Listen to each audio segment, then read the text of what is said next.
Namaste.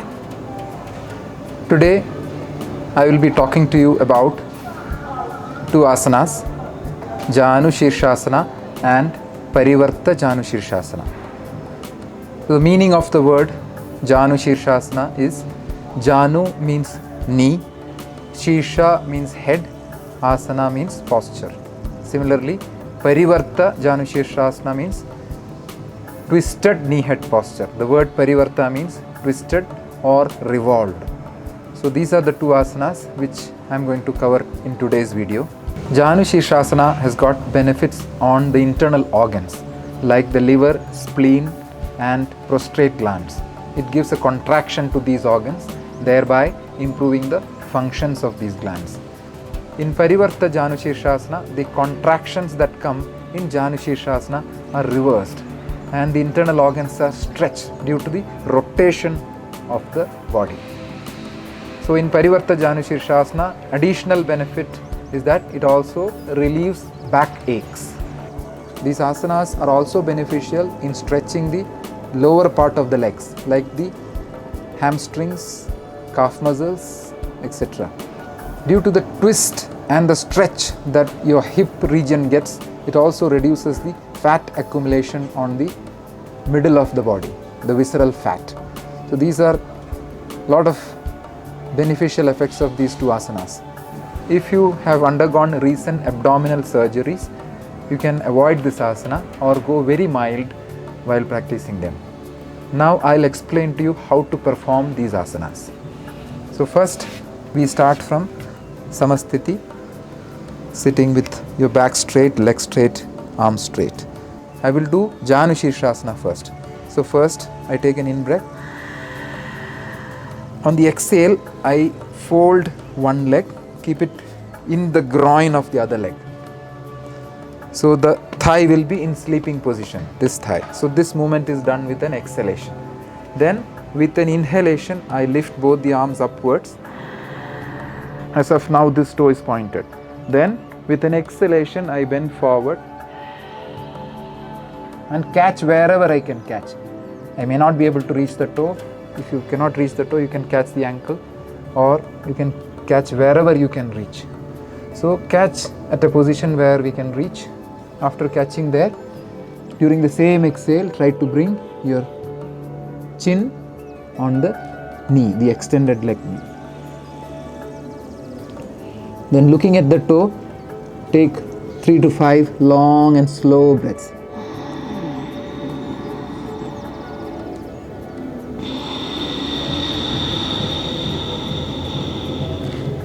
Like that, you have to take 3 to 5 long breaths. Now if you find this much is easy, you can even interlock the full palm in front of your feet.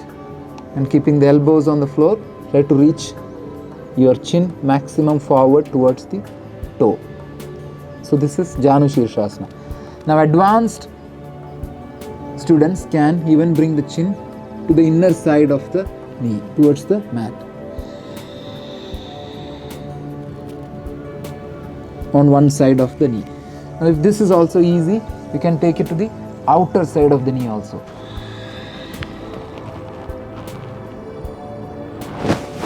So all these variations, center, right and left, these 3 variations can be done in Janu Shirshasana. Once the asana is completed, inhale, lift your arms and come up. Then the point of the toe will come. Exhale, bring the hands down. Then inhale, release the folded leg. Then exhale and relax. Now repeat this asana on the other side also. So folding the left leg, the same asana should be repeated. Now I'll explain the second asana, which is Parivarta Janu Shirshasana. So in the same manner, I start. First I take an inhalation. Then exhale, fold one leg into the groin. So try to keep the knee towards the back. Don't keep it at the right angle. In both the asanas you can do that. Even Janu Shirshasana also, Parivarta Janu Shirshasana also, you can keep the leg little towards the back, the folded leg, so that the angle is almost 120 degree. And the heel will come towards your groin. towards the navel side of the groin. Then with an inhalation, lift both the arms up. Now, instead of bending forward or folding the body forward, I have to rotate.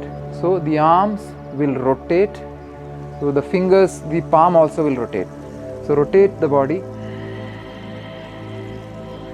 and catch the extended leg toe. So both the little fingers will come towards the sky.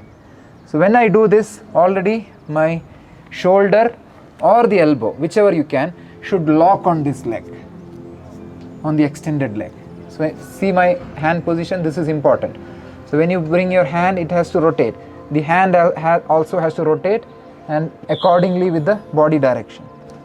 After locking this elbow or shoulder on the other leg, so that was an exhalation. Then inhaling, rotate the spine towards the sky. And look at the sky or the ceiling. Then here also start exhaling.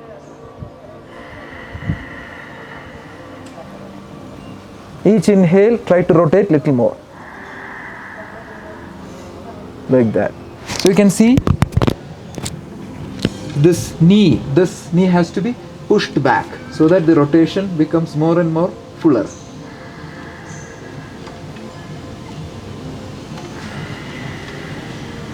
Seniors with experience, you have to rest the back of the head on this knee. Like that. Then finishing the last inhalation there, exhale, untwist the body. Come to Janu Shirshasana. Inhale, come up, lift your arms to the sky. Exhale, bring the hands down. Inhale, release the folded leg forward. And exhale to relax. So I demonstrated to you how to do Janu Shirshasana, Parivarta Janu Shirshasana.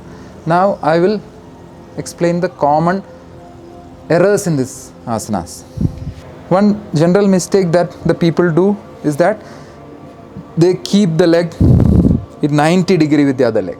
So when you do this, the effect of the asana, the desired effect will not come.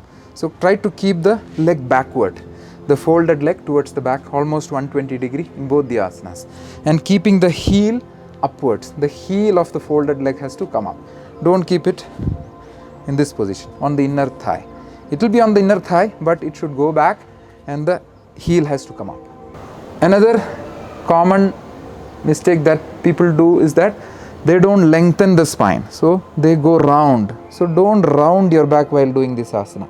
Don't try to bring your forehead on the knee. Try to lead the body forward. So after lifting the arms, lead your chin forward, chest forward, because it's a forward bending asana. You have to reach towards your toe. So start bending from the lower back, from the tailbone region. Extend your spine, reach maximum forward instead of rounding like that. So this is another common mistake. So people start rounding. Try to bring your chin forward, face forward, look at the toe and reach maximum to the front. Another common mistake while doing Parivarta Janu Shirshasana is the way you hold the hands on the extended leg toe. So you have to rotate your arm also in the same way the body rotates. So some people, what they do, they will go like this, catch the hand in the same way and then try to rotate. So here the rotation will not come because the other hand is on the outer side of the leg. But in Parivarta Janu Shirshasana, it has to come to the inner side. So you have to rotate the body and the arm also and get this pivoting point, either the elbow or the shoulder, as per your own possibility. So try to get this arm inner side and both the little fingers coming on the upper side towards the ceiling. So the way you catch the hand can be a mistake. So try to catch it in the right way. Talking about the drishti in these asanas, Janu Shirshasana, the drishti is on the toe of the extended leg. Whereas in Parivarta Janu Shirshasana, the drishti is Urdhva drishti, looking towards the sky. So observe good drishti while practicing these asanas. Observe good breath control. Long, slow, ujjayi breath has to be done in both these asanas. If these asanas are done with proper drishti and proper breath control, the effects of the asanas are multifold. So keep practicing these two asanas. Enjoy them. Thank you.